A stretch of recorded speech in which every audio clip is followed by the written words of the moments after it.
Inside is a 3,500-year-old inscription of hatred towards a Semitic people group by Pharaoh Hatshepsut. It says, "I have restored that which was ruined. I have raised up that which was gone to pieces, since the Asiatics were in the midst of Avaris of the north, and vagabonds were in the midst of them."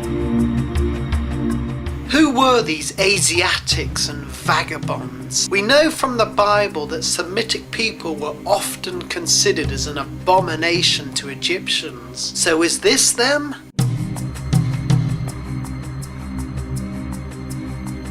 We then began our research to find who these people were. Manetho, an Egyptian historian who lived in the 3rd century before Christ, said that these people were invaders. But some scholars now believe that this is propaganda, and instead, these Semitic people did not invade, but they were in the land for a long time and rose to power. Manetho also said that they were of an obscure race, and that their leader founded a city called Avaris. This place he rebuilt and fortified with massive walls. In addition, the 1st century historian Josephus said of them, "These people whom we have called kings and shepherds and their descendants were driven out of Egypt." From our research, we discovered that the Hyksos were a very large Semitic people group who lived in Egypt. Some of them became rulers in Egypt, and they were expelled in a mass exodus. Our search is getting very interesting. This is the area which biblically is known as the land of Goshen. That's the land which the Israelites dwelt in for a considerable period of time in Egypt. It's quite strange, really. I think 3,500 years ago, the Israelites dwelt here, and it kind of like really takes you back in time. Excavations revealed that Avaris was a huge city, and the foundations of many structures have been found. The Semitic people who lived here became powerful, and their leader ruled vast areas of land, and to the amazement of many, several royal seals were also found here, bearing a name from the Bible: Jacob.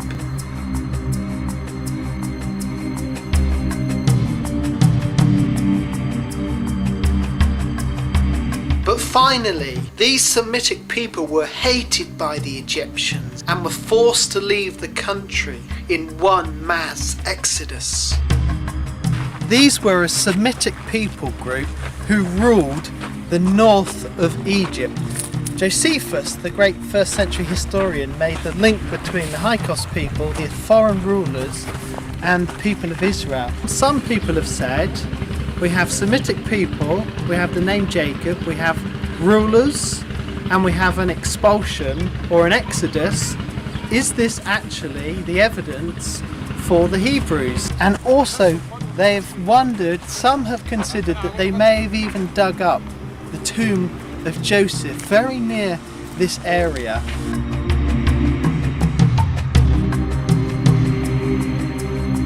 In another section of this area, they found the evidence that showed that Asiatic people lived in the Bible's land of Goshen long before the Hyksos period. And excavations reveal a large house which is very similar to designs later found in Israel, and they found a tomb.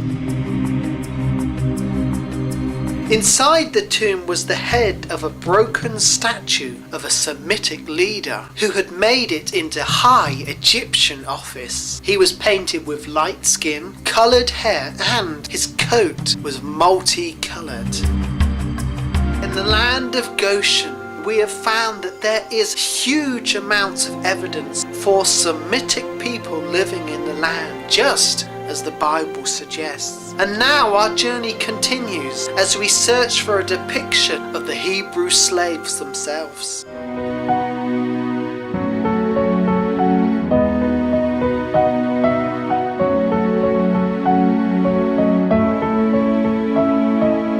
What you can see is that they had relationships with Africa all the way down You see giraffes, elephants, baby elephants.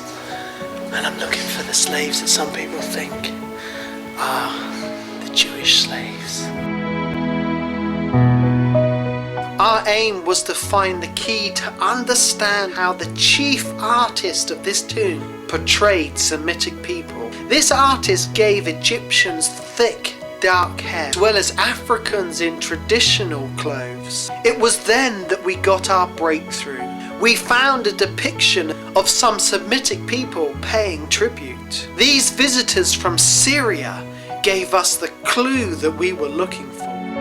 As we looked again, we saw Egyptians and above a man kneeling down.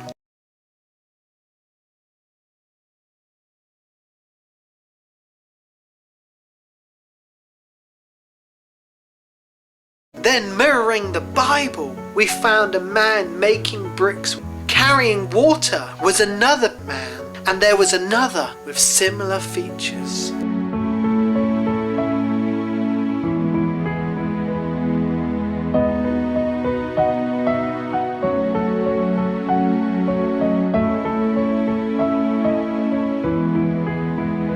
Finally, we saw a tall Egyptian overseeing the work, and the text says, "The rod is in my hand, be not idle." In the Bible, the children of Israel are beaten for not fulfilling their quotas, and they are told, "You are idle."